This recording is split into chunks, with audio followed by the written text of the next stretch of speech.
दिल्ली के सीएम अरविंद केजरीवाल का एलएनजेपी अस्पताल का दौरा, कोरोना मरीजों के इलाज की तैयारियों का जायजा लिया। बोले दिल्ली में लागू पाबंदियों को एनसीआर में भी लागू करे मोदी सरकार। कि दिल्ली के अंदर केवल रेस्ट्रिक्शंस लगाने से काम नहीं चलेगा, आपको पूरे एनसीआर को कवर करना पड़ेगा। और उन्होंने आश्वासन दिया कि वो पूरे एनसीआर के अंदर इन्हीं रेस्ट्रिक्शंस को करवाएंगे।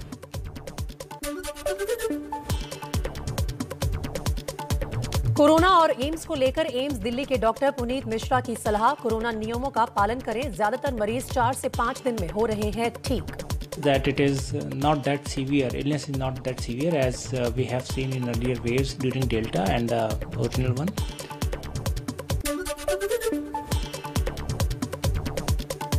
आईसीएमआर ने कोरोना टेस्ट के लिए नई एडवाइजरी जारी की। अब संक्रमित व्यक्तियों के संपर्क में आने वालों को जांच की जरूरत नहीं, बशर्ते वो जोखिम वाली श्रेणी में ना हो। एक राज्य से दूसरे राज्य में यात्रा करने वालों को भी जांच जरूरी नहीं।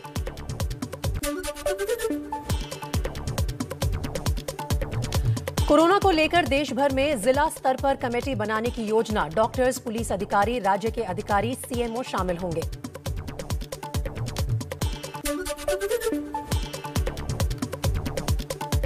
कोरोना के कैप्सूल पर चेतावनी, इसका बेवजह इस्तेमाल खतरनाक। एनटीएजीआई के चेयरमैन डॉक्टर एन.के. अरोड़ा की सलाह, कोरोना का कैप्सूल बुजुर्गों को दिया जा सकता है पर जवानों को नहीं। जो बुजुर्ग मरीज हैं, खास तौर पे जिनमें कोमॉर्बिडिटीज हैं और बीमारी के शुरुआती दौर में अगर इन दवाई को दिया जाएगा तो उनकी गंभीर बीमारी होने की संभावना कम हो जाती है, क्योंकि इन्हीं में गंभीर बीमारी होती है।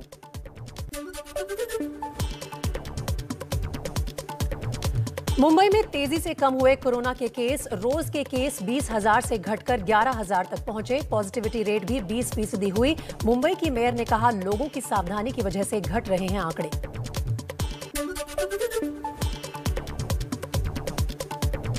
पूरी दुनिया में 24 घंटे में कोरोना के 21 लाख नए संक्रमित मिले। अमेरिका के बाद अब भारत में रोजाना सबसे ज्यादा 2.25 लाख केस आ रहे हैं।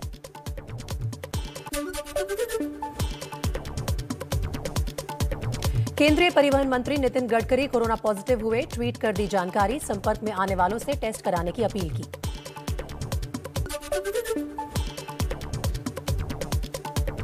मुंबई के आर्थर रोड जेल में भी कोरोना ने दी दस्तक। 10 दिनों के अंदर 30 कैदी कोरोना पॉजिटिव, सभी को जेल के अंदर बने आइसोलेशन वार्ड में रखा गया।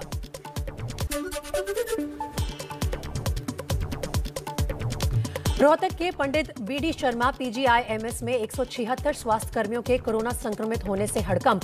पीजीआई प्रशासन ने कहा, अभी स्थिति नियंत्रण में है, लेकिन इसी तरह बढ़ता रहा संक्रमण तो चरमरा जाएगी व्यवस्था।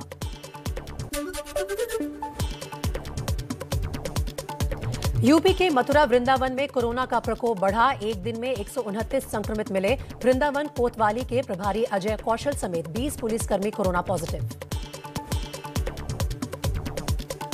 नुकसान कम करने में जुटी बीजेपी आलाकमान ने यूपी सरकार के मंत्री दारा सिंह चौहान को दिल्ली बुलाया। कल दारा सिंह के भी इस्तीफे की खबर आई थी।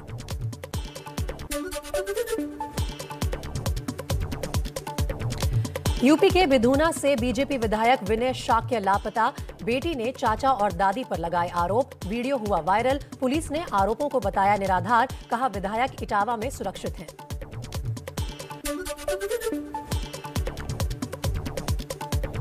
कल यूपी के मंत्री स्वामी प्रसाद मौर्य समेत 4 विधायकों ने दिया था इस्तीफा। स्वामी प्रसाद मौर्य ने दर्जन भर विधायकों के इस्तीफे का दावा किया। मेरा जो फैसला होता है उत्तर प्रदेश की तस्वीर बनाने और बिगाड़ने दोनों की भूमिका अदा करता है। स्वाभाविक रूप से मेरा ये फैसला भारतीय जनता पार्टी सरकार के ताबूत में अंतिम कील होगा।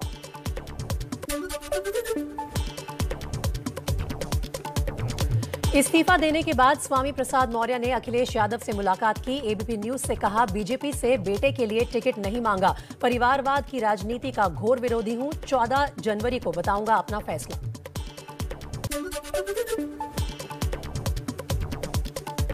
मौर्य के इस्तीफे के बाद डैमेज कंट्रोल में जुटी बीजेपी। गौरव भाटिया ने मौर्य को अंधकार बताने वाला ट्वीट डिलीट किया।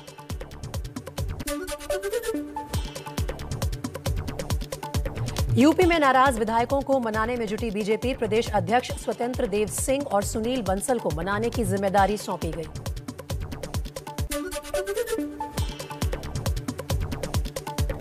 बीजेपी के राज्यसभा सांसद हरनाथ सिंह यादव बोले, अखिलेश यादव और स्वामी प्रसाद मौर्य की विचारधारा एक है, दोनों जिन्ना के समर्थक हैं।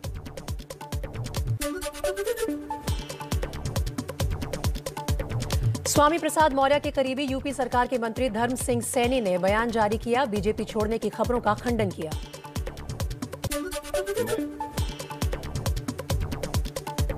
समाजवादी पार्टी के अध्यक्ष अखिलेश यादव का ट्वीट, लिखा 22 में सबके मेल मिलाप से सकारात्मक राजनीति का मेला होबे, बीजेपी की ऐतिहासिक हार होगी।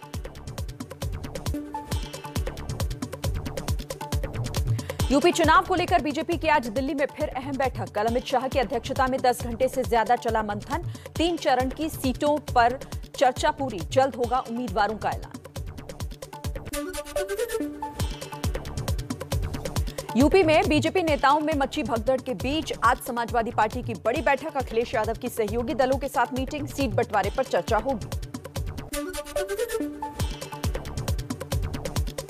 कांग्रेस के पूर्व राष्ट्रीय सचिव इमरान मसूद आज समाजवादी पार्टी में शामिल होंगे। इमरान आज पहुंचेंगे लखनऊ। सहारनपुर देहात से विधायक मसूद अख्तर और कांग्रेस विधायक नरेश सैनी भी शामिल हो सकते हैं।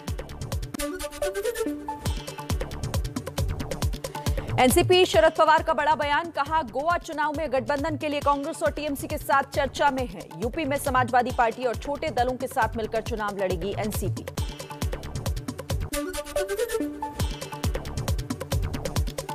एबीपी न्यूज के शो घोषणा पत्र में एआईएमआईएम अध्यक्ष असदुद्दीन ओवैसी ने कहा, मुस्लिमों को अपना नेता चुनना होगा। कोई दल नहीं चाहता कि मुस्लिम राजनीतिक तौर पर मजबूत हो। यूपी में सुहेलदेव पार्टी के अध्यक्ष ओम प्रकाश राजभर ने एबीपी न्यूज से कहा, बीजेपी के साथ कभी नहीं जाएंगे। सोमवार को योगी सरकार के मंत्री ब्रजेश पाठक ने दिया था पार्टी में आने का न्योता। मैं इस चुनाव में किसी के साथ नहीं आऊंगा। मैं समाजवादी पार्टी के साथ हूं और रहूंगा। समाजवादी पार्टी के नेता पवन पांडे ने कहा, अगर अखिलेश यादव की सरकार बनी तो कानपुर के विकास दुबे मामले में जेल में बंद खुशी दुबे पर लगे मुकदमे वापस होंगे।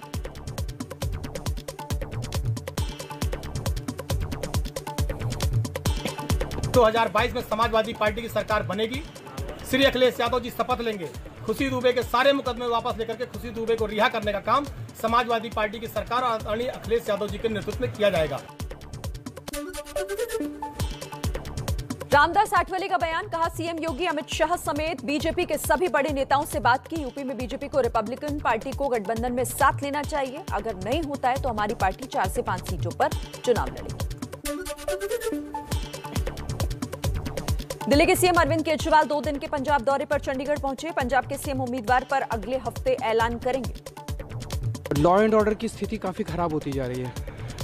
चन्नी सरकार उसको हैंडल नहीं कर पा रही है।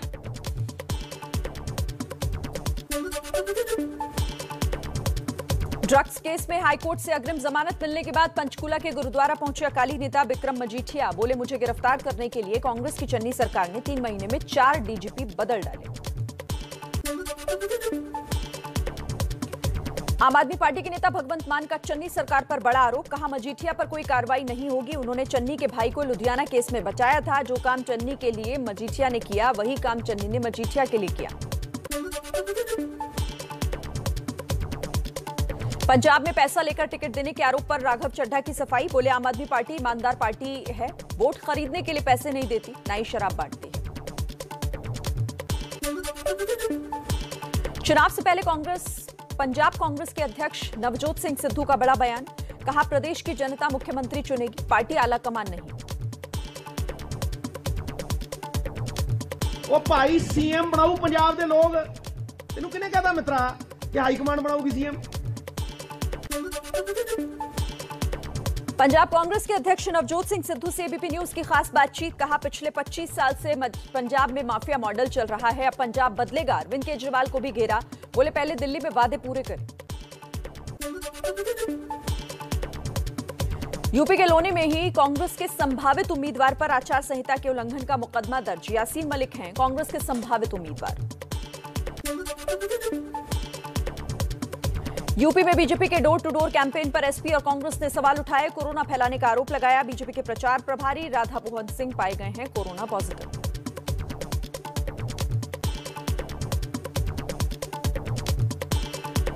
ऐसे बस्तियों में जाकर, सामाजिक क्षेत्रों में जाकर लोग इसका संपर्क करेंगे। लेकिन आज से अभियान शुरू हो गया है कि लाभार्थी को संपर्क करना, उनके घर घर तक। जिन नेताओं को 3 दिन आइसोलेशन में रहना चाहिए, वो घर घर जाकर के कोरोना फैला रहे हैं। कर्नाटक में कांग्रेस की पदयात्रा में कोरोना नियमों का टूटना जारी है। रामनगर में भारी भीड़ जुटी। कर्नाटक कांग्रेस के बड़े नेता शामिल। बीजेपी सरकार के खिलाफ चल रहा है ये आंदोलन।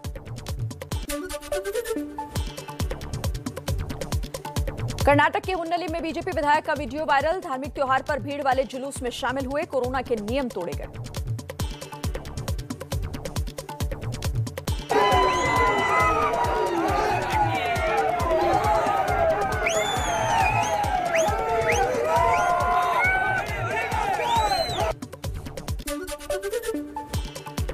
झारखंड में कांग्रेस विधायक इरफान अंसारी बोले, मैं डॉक्टर की हैसियत से सलाह दूंगा कि लंबे समय तक मास्क ना पहना जाए, सिर्फ भीड़ में ही पहने मास्क। शिमला में हिमाचल के सीएम जयराम ठाकुर के कार्यक्रम में उड़ी कोरोना नियमों की धज्जियां। सवाल ये कि उमड़ती रही ऐसी भीड़ तो कैसे रुकेगी तीसरी लहर, फिर आम जनता के लिए बंदिशें क्यों? राजस्थान सरकार के आदेशों की धज्जियां उड़ाते दिखे निजी स्कूल। 30 जनवरी तक सभी स्कूल बंद रखने के आदेश के बाद भी कई निजी स्कूलों में जारी है पढ़ाई। शिक्षा विभाग ने कार्रवाई की। पीएम मोदी वीडियो कॉन्फ्रेंसिंग के जरिए आज तमिलनाडु में 11 नए मेडिकल कॉलेज का उद्घाटन करेंगे। एमबीबीएस की 1450 सीट बढ़ जाएगी। पुदुचेरी में 25वें राष्ट्रीय युवा महोत्सव का शुभारंभ करेंगे। भारत और चीन के बीच सीमा विवाद पर आज 14वें दौर की बातचीत। चुशुल मोल्डो में बैठक। विवादित क्षेत्र हॉट स्प्रिंग, डेमचौक और डेपसांग पर चर्चा संभव। सेना प्रमुख जनरल एमएम नरवणे आज सालाना प्रेस कॉन्फ्रेंस करेंगे। हर साल 15 जनवरी सेना दिवस से पहले थल सेना प्रमुख मीडिया से मुखातिब होंगे। नीट पीजी काउंसलिंग आज से शुरू होगी। 7 जनवरी को सुप्रीम कोर्ट ने नीट पीजी में दाखिले के लिए काउंसलिंग बहाल करने की इजाजत दी थी।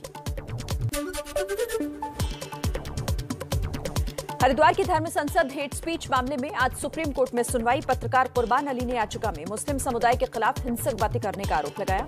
जमीयत उलेमा ए हिंद ने भी एक याचिका दाखिल की। छत्तीसगढ़ के रायपुर में प्रदर्शनकारी महिलाओं की पुलिस से झड़प। जमकर मारपीट हुई। सहायक आरक्षक प्रमोशन और वेतन को लेकर हो रहा था प्रदर्शन।